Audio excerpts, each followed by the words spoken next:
Salut tout le monde, aujourd'hui nouvelle vidéo et comme vous le voyez, on est au Puy du Fou, on a plein de choses à découvrir. On va découvrir des spectacles incroyables comme les Vikings par exemple, on va pouvoir visiter des coulisses, surtout le Mime et l'étoile, c'est la nouveauté 2023 ici au Puy du Fou. Bref, on perd pas plus de temps, on y va ensemble.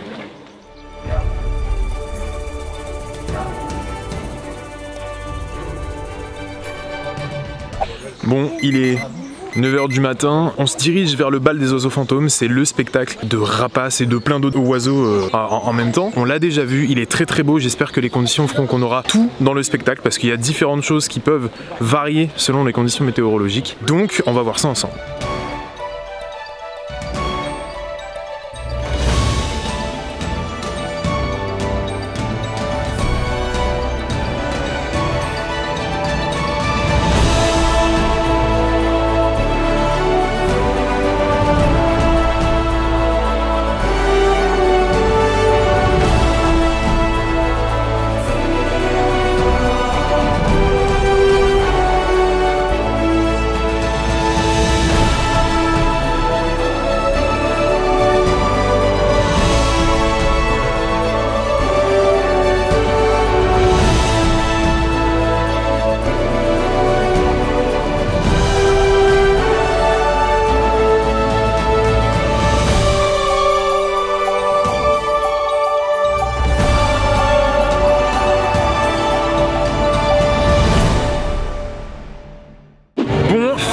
Du bal des oiseaux fantômes, c'était incroyable, mais vraiment, on en avait déjà vu des spectacles d'oiseaux parce qu'on n'est pas très loin de la ville médiévale de Provins et mais celui-là il est grandiose, le final avec tous les oiseaux qui volent, je sais pas si ça rend très bien à la caméra, c'est juste fou, vraiment, enfin je sais que tout le monde n'aime pas les oiseaux mais même ça, faut vaincre votre peur, venez voir ce spectacle, il est incroyable.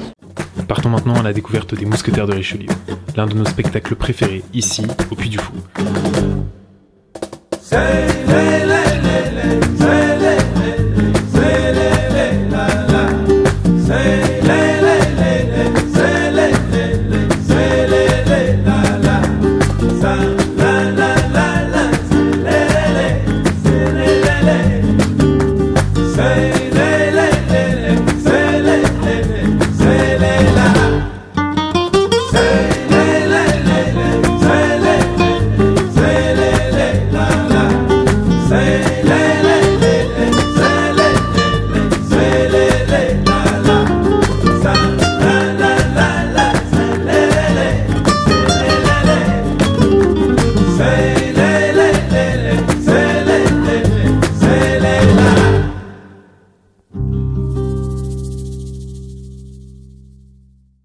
Bon, il est 11h30, il va être temps d'aller manger ou prendre un petit apéro et pour ça on est accueilli par Jackie, responsable de la restauration ici au Puy du Fou. C'est juste derrière nous, la Grange au Fief, je vous emmène avec moi, on va aller voir ça.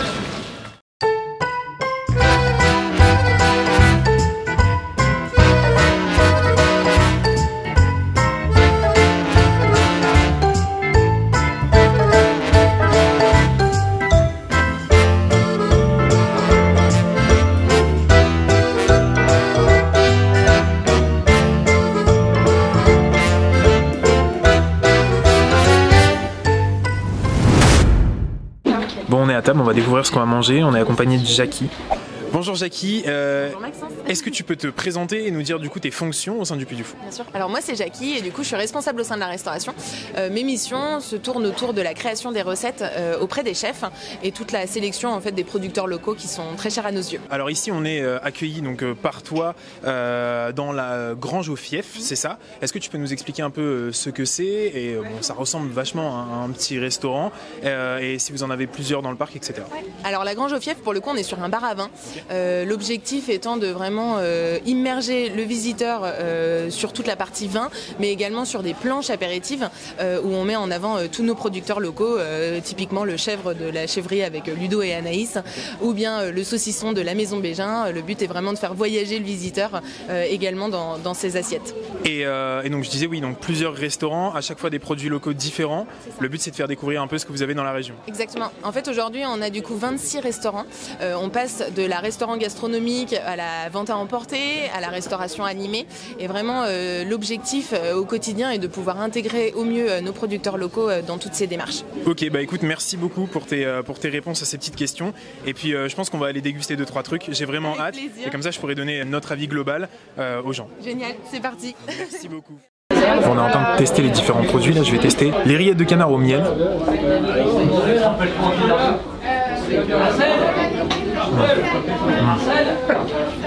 Elles sont bonnes, hein. Elles sont très très bonnes. On va aussi essayer le fromage de chèvre qui est fait localement. Et ça, je pense que ça doit être magique en fait. Ah, il est vraiment pas fort, même si vous aimez pas le chèvre, il est excellent, il est vraiment très bon. On va goûter la fameuse trouspinette. Oh, c'est excellent. Alors, c'est des fruits rouges macérés dans du vin rouge. C'est très fruité, on ne sent pas l'alcool, ça peut être très traître. On nous avait prévenu, mais en tout cas, c'est vraiment excellent. Bon, la grange au fief, c'est validé. La trouspinette qui est proposée, elle est juste excellente, faut vraiment y venir. Merci à Jackie de nous avoir proposé tout ce qu'elle a fait et toutes les explications qu'elle a pu nous donner. Là, maintenant qu'on a bien mangé, on va aller au Mime et l'Étoile et on a aussi une petite surprise là-bas, faut que je vous montre.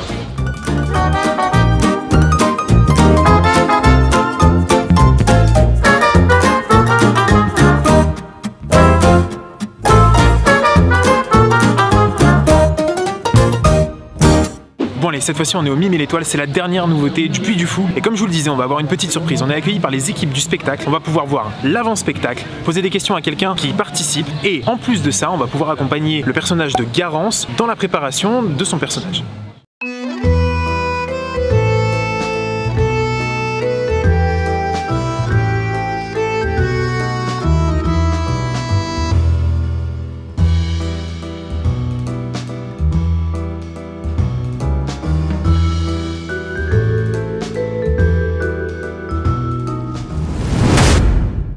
Donc cette fois-ci on est accueilli au Mime et l'Étoile par Fabien. Fabien, est-ce que tu peux te présenter et nous dire du coup tes fonctions au Puy du Fou? Tout à fait, alors bonjour, je m'appelle Fabien Saille, je suis coordinateur opérationnel du spectacle Le Mime et l'Étoile, c'est-à-dire que j'assure que toute la partie opérationnelle du spectacle, c'est-à-dire que ça soit les comédiens, que ça soit la technique, que ça soit tout ce qui gravite autour du spectacle se passe au mieux. Et pour les comédiens, qu'ils soient à la fois bien sur scène et qu'ils soient aussi bien en coulisses. D'accord, ok. Donc sur le projet depuis le début, la création, ou tu as rejoint le projet en cours? Non, j'ai j'ai rejoint le projet en cours de route parce que le projet, la conception a commencé il y a 3 ans. D'accord. Maintenant. Et moi j'ai rejoint le projet l'année dernière, fin d'été l'année dernière. Ils m'ont expliqué le projet, ils m'ont expliqué ce qu'ils pouvaient attendre de moi sur ce projet. Et donc ils n'avaient pas besoin de moi avant, étant donné que ça concerne sur la partie création, ils n'avaient pas besoin de moi.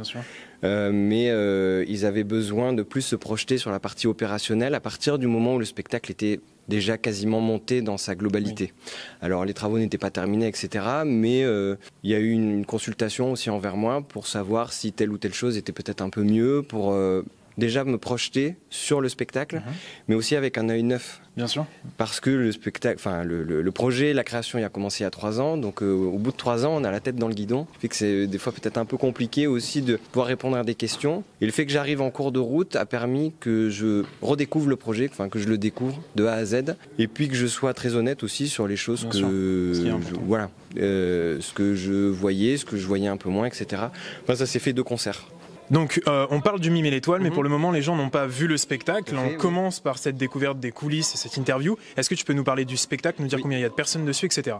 Alors le spectacle, pour arriver à le résumer, le pitch, c'est que nous sommes dans les années début du XXe siècle, donc juste avant la guerre, dans les années 1914, et Gérard Bidault, un réalisateur de films, trouve cela vraiment dommage que la vie autour de nous soit colorée et où on puisse se parler, et alors que le cinéma est muet et noir et blanc. Il se dit, on doit pouvoir arriver à faire en sorte que le cinéma devienne parlant et coloré, et pour ça j'ai une conviction, c'est que mes personnages principaux puissent s'aimer d'un amour sincère et réciproque. C'est la condition pour que le cinéma puisse devenir parlant et coloré. Donc nous allons suivre le parcours de Mimosa, qui est le personnage principal de l'histoire. Il va essayer de séduire Garance qui est une star du cinéma à cette époque-là. Il va essayer de la séduire pour faire en sorte que le cinéma puisse devenir parlant et coloré. Et tout ce spectacle est interprété par 16 comédiens. C'est-à-dire que ce sont eux qui interprètent la centaine de personnages qu'il y a dans tout le spectacle. D'accord. Et dans un décor qui fait quelle taille? Très grand. Très, très grand. Un décor qui est très grand, avec une particularité, c'est que ce décor a été conçu comme un travelling. D'accord. C'est-à-dire que l'idée principale de ce spectacle, le concept, on va dire, de ce spectacle, c'est que on veut donner à nos visiteurs l'impression qu'ils se déplacent dans une rue et qu'au fur et à mesure qu'ils se déplacent dans cette rue, l'action se déroule et l'histoire évolue. D'accord. Sauf qu'on ne peut pas faire déplacer une tribune, donc on a trouvé un autre stratagème pour que la rue puisse se déplacer mais sans que le public bouge. D'accord. Eh ben écoute, j'ai hâte de le découvrir. Je pense que je suis pas seul. Il y a plein de gens qui attendent dehors. Donc on va pas tarder. On va aller s'installer dans les gradins et découvrir ce spectacle ensemble. Avec plaisir. Et le faire découvrir à tout le monde. Allez, on tarde pas plus cette fois-ci. On va dans les gradins. On va découvrir le plateau, le spectacle. J'ai trop hâte. Regardez-moi cette salle, l'ampleur de cette salle. On a vécu un spectacle à peu près similaire. Vous l'avez pas encore vu sur la chaîne YouTube. C'était Jason Bourne à Universal, mais celui-ci, je pense qu'il va être encore plus beau.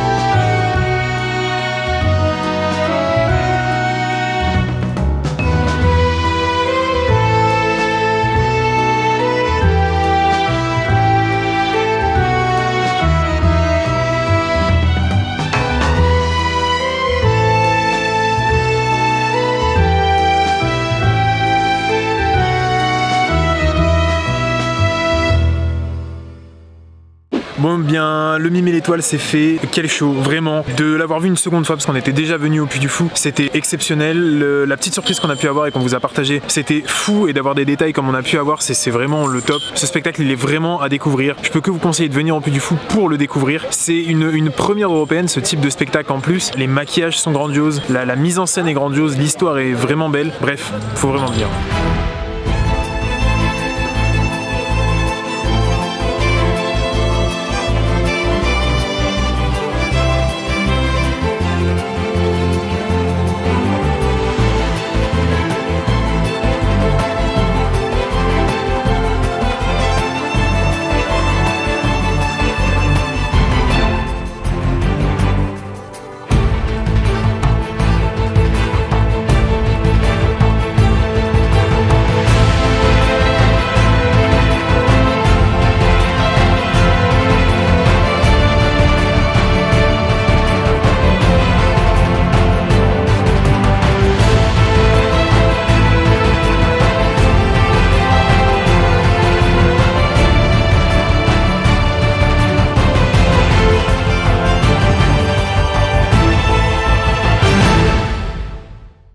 Bon, on est sorti du secret de la lance. Hello, t'en as pensé quoi? J'ai adoré, j'ai beaucoup aimé la voltige, même si j'avais un peu peur. Ouais, parce qu'en fait on est venu la dernière fois, je vous explique, c'est le seul spectacle qu'on n'avait pas vu, parce que malheureusement il y a eu un accident, rien de grave, on s'est renseigné, tout le monde va bien, et du coup on avait un peu peur d'y retourner et de voir le moment se passer, mais tout s'est bien déroulé, c'est un très très beau spectacle. Après il me semble que le fort tournait, là en l'occurrence il ne tournait pas, et en plus de ça j'avoue que du coup, après la voltige, une fois que vous voyez le mur s'abaisser comme je vous l'ai montré, il n'y a plus tant d'éléments, il se finit vite le spectacle après. Bon, ça reste un très très beau spectacle, mais les petits messieurs qui faisaient tu sais, des... sur le fort au fond, c'était super beau. Mais voilà, bon bref, c'est un très très beau spectacle quand même, je sais pas si je le mets dans le top, mais voilà. Et là on se dirige vers le dernier panache. J'ai peur qu'après une journée comme celle-ci ça nous endorme un peu, parce que c'est en salle, mais c'est un très beau spectacle aussi, donc on s'y dirige maintenant. Je vous en ai pas parlé plus précisément que ça, mais on a les passes émotions, c'est un peu les fast pass ici au Puy du Fou. Ça coûte 25 € à la journée, ça vous permet de couper les fils entre guillemets, sachant que bon, c'est pas des réels files d'attente ici vu que c'est de l'attente pour les spectacles, mais au lieu de vous présenter 30 minutes à l'avance, vous pouvez vous présenter que 10 à 15 minutes avant, et en plus de ça c'est des emplacements réservés en général au mieux dans la salle, donc c'est vraiment cool.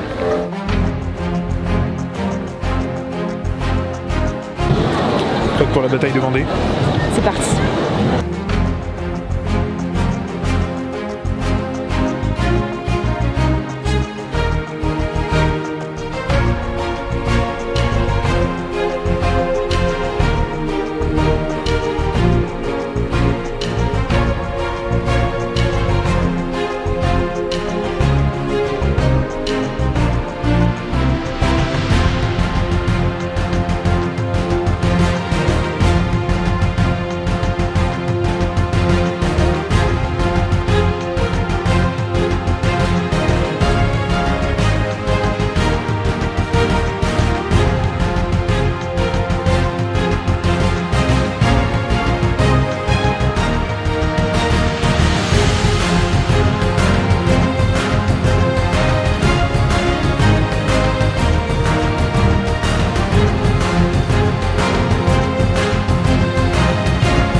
pour le signe du triomphe, le fameux spectacle dans l'arène gallo-romaine, un des plus impressionnants que nous avons pu voir dans notre vie.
Découvrons maintenant les différents parcours scéniques du Puy du Fou.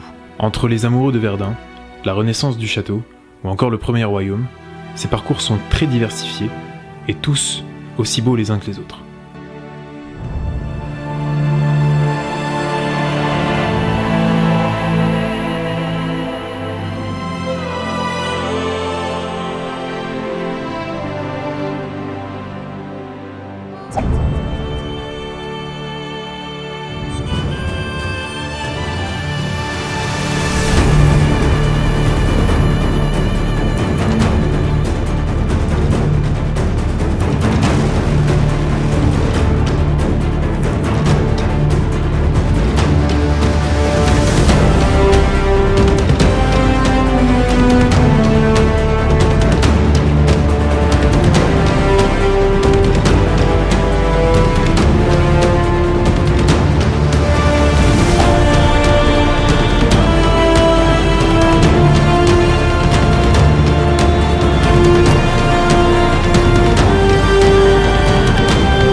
Ah, les Chevaliers de la Table Ronde, l'un de nos spectacles favoris. Bien qu'il soit court, celui-ci est très intense et plein de rebondissements. Découvrons-le ensemble.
Bon, les Chevaliers de la Table Ronde, c'est fini. C'est un de mes shows préférés. Il est très court, je crois que c'est 16 ou 17 minutes maximum. Mais il n'y a pas de temps mort. Il y a toujours un truc qui se passe. C'est un très beau show. J'ai presque envie de le refaire, mais là, c'était le dernier de la journée. Maintenant, on s'en va à la Ciné-Scénie.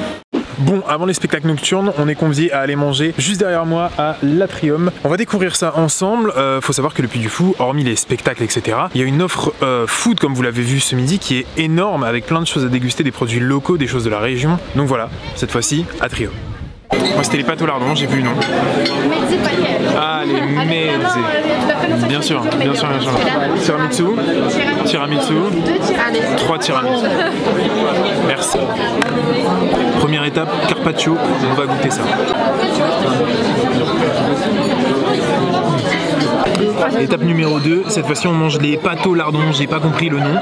Ça va être bon, j'en suis certain. Hello. Et moi je montre, j'ai un risotto à l'encre de sel, c'est tout noir. C'est dégueulasse. On va manger les pâtes. Ah.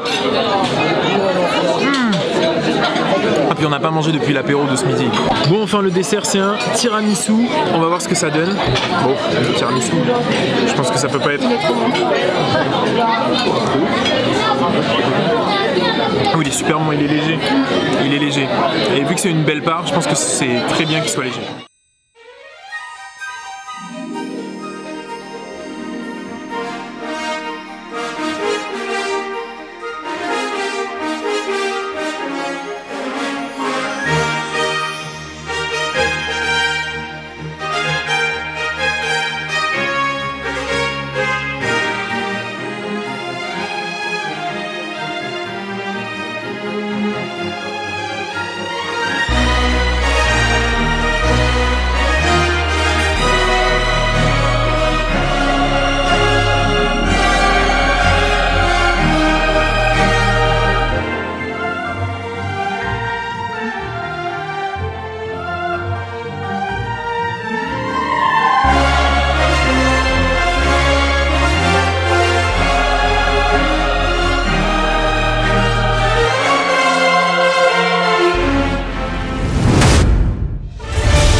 journée. Cette journée était juste incroyable. On vient de finir par la Cinécénie, vous avez vu les images, le spectacle est grandiose. Alors, il y a quelques moments que j'ai trouvé un peu mou. En même temps, c'est une question d'organisation. Il y a quand même, je ne sais plus combien de personnes bénévoles sur ce spectacle. C'est en milliers, hein, je vous dis ça, c'est en milliers de personnes. La première fois qu'on voit tout le monde arriver sur la scène, c'est juste impressionnant et le final est grandiose. Mais là, il est temps d'aller faire dodo. Alors, avant ça, évidemment, on remercie le Puy du Fou pour tout le week-end qu'ils nous ont concocté. C'était incroyable. Toutes les expériences qu'on a pu vivre, on pourra jamais les revivre. C'était juste fou et je vous conseille vraiment de venir découvrir le Puy du Fou. Bref, maintenant il est temps d'aller faire dodo. Moi je vous dis à une prochaine vidéo.